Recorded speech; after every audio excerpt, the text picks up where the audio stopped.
students, welcome to you all on this DI Academy YouTube channel. Today, the topic that we are going to cover here is a poem of ICSE class 10th. Again, I am repeating, it's a poem of ICSE class 10th, and the name of the poem is Haunted Houses, which is written by H.W. Longfellow. आज जिस poem को हम लोग समझने जा रहे हैं उसका नाम है हॉन्टेड हाउसेस और उसको लिखा है हेनरी वर्ड्सवर्थ ने. It's a very very beautiful poem, very very easy also, और इसको हम लोग दो पार्ट में डिवाइड करेंगे.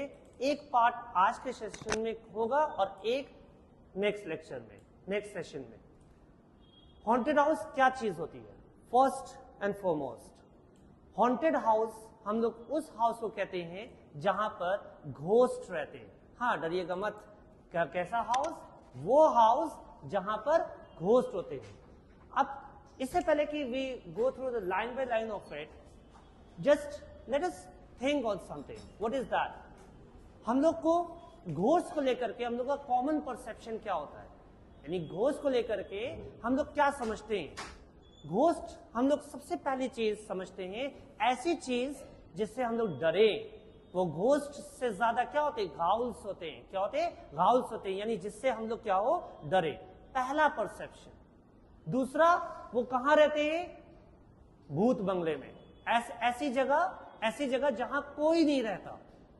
राइट? यानी पहला परसेप्शन हमारा ये होता है कि घोस्ट ऐसी चीज है जो कि जिससे डरा जाए.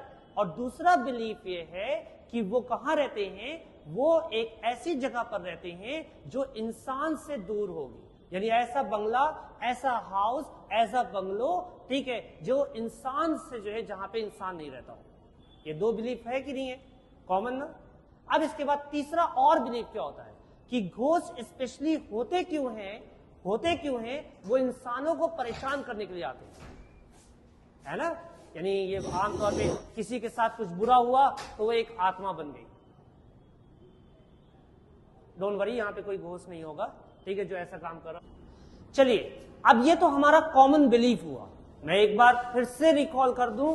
पहला बिलीफ क्या है कि घोस्ट क्या होते हैं? जो इंसानों को परेशान करते हैं. वो ऐसी जगह होते हैं जो कहां पे क्या होगा? जहां पे कोई इंसान नहीं होगा, यानी भूत बंगला टाइप का होगा. ठीक है, ये सारे बिलीफ के साथ अब पोएट ने इन सारे बिलीफ को निगेट किया है.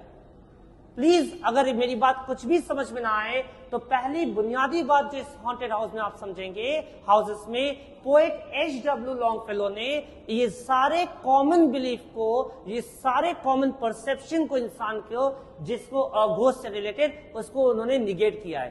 पहली बात उन्होंने बताई है, all houses where in men have lived and died.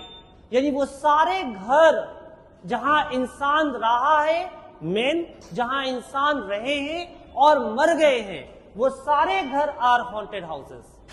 यानी हमारा बिलीफ क्या था? हमारा बिलीफ ये है कि एक खास पर्टिकुलर घर जहां कोई इंसान नहीं रहता, वो घोस्ट का घर होता है, वो रहता है. लेकिन यहां पर कार्तिकेय बहुत अच्छे से समझ रहा है वो क्या है कि all houses where in men have lived and died are haunted houses. यानी वो सारे हाउसेस जो मेन जो है जहां रहे हैं और मर गए, वो हॉन्टेड हाउसेस है. अच्छा, दूसरी बात, through the open doors the harmless phantoms. दूसरी चीज, फैंटम्स क्या चीज है? घोस्ट को कहते हैं. घोस्ट को हमारा दूसरा परसेप्शन क्या था?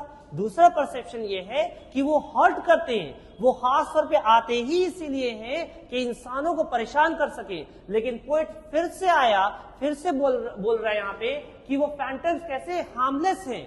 यानी थ्रू द ओपन डोर्स, जिस तरह से इंसान डोर्स को ओपन करके आते जाते रहते हैं, वैसे ही घोस्ट भी आते जाते हैं ऑन देयर एरेंड्स. एरेंड्स कहते हैं they carry out their work. अब ये सब डिक्शनरी मीनिंग है. ऑफ कोर्स आप डिक्शनरी मीनिंग आप देख सकते हैं, गूगल कर सकते हैं. लेकिन यहां पर जो मेन लाइन हम लोग समझ रहे हैं कि पोएट क्या बताना चाह रहा है कि सारे हाउस जहां पर इंसान रहे हैं वो सब हॉन्टेड हाउस है, यानी घोस्ट का हाउस है. और ये घोस्ट हमें परेशान नहीं करते, बल्कि ये सारी चीज हार्मलेस फैंटम्स हैं. वो क्या करते हैं? वो अपने काम, एरेंड्स, अपने वर्क वो कैरी आउट करते रहते हैं, आते जाते रहते हैं. ग्लाइड, चुपके तरीके से with feet that makes no sound upon the floors, और ऐसे फीट के साथ जो कोई आवाज नहीं करते हैं, और अगर करने लगे तो फिर हमारा और आपका हाल क्या हो, राइट। लेकिन वापस आइए, जो बात मैं बता रहा हूं वो क्या बता रहा हूं, इनफैक्ट पोएट जो यहां पे बात बता रहा है वो क्या बताना चाह रहा है कि वो सारे घर हॉन्टेड हैं, ठीक है, यानी वो सारे घर जहां पे इंसान रहे और मर गए, लेकिन ये जो घोस्ट हैं ये किसी को हार्म नहीं करते। और तीसरा बहुत इंपॉर्टेंट बात, ये आते जाते रहते हैं, ये जैसे अपने लाइफ में काम करते थे वैसे ही मरने के बाद भी काम कर रहे हैं, लेकिन उसकी कोई आवाज नहीं है, ठीक है। इन छोटी सी बात के साथ आई होप फर्स्ट स्टैंजा आपका क्लियर हुआ। अब आइए हम लोग चलते हैं दूसरे स्टैंजा में। बहुत ही सिंपल वे में एचडब्ल्यू लॉन्गफेलो ने लिखा है, आइए देखते हैं। We meet them at the doorway, हम उससे मिलते हैं, किससे, मसूद सर से नहीं, किससे, भूतों से। We meet them at doorway on the stair, और स्टेयर्स भी मिलते हैं। नेक्स्ट टाइम जब आप स्टेयर्स पे आ जा रहे हो ना, ठीक है, तो आप देखिएगा कि बगल में भूत भी चल रहा होता है आपके साथ। Along the passages they come and go, यानी अलोंग द रास्ता, वो रास्ते से वो आते जाते रहते, बिल्कुल ऐसे ही जैसे कि एक नॉर्मल लाइफ में चलते थे वो, ठीक है। इम्पाल्पेबल इंप्रेशंस, लेकिन इनके इंप्रेशंस कैसे होते हैं, इम्पाल्पेबल होते हैं, यानी ऐसे इंप्रेशंस जो पढ़ते नहीं है, जो दिखाई नहीं चल वो होते, यानी जब आप पैर रखते हैं तो कोई ना कोई इंप्रेशन आता है ना उसमें, आप हाथ रखेंगे तो इंप्रेशन पड़ेगा ना, लेकिन उनके इंप्रेशंस कैसे होते हैं, वो इंप्रेशन बिल्कुल पता नहीं चलते।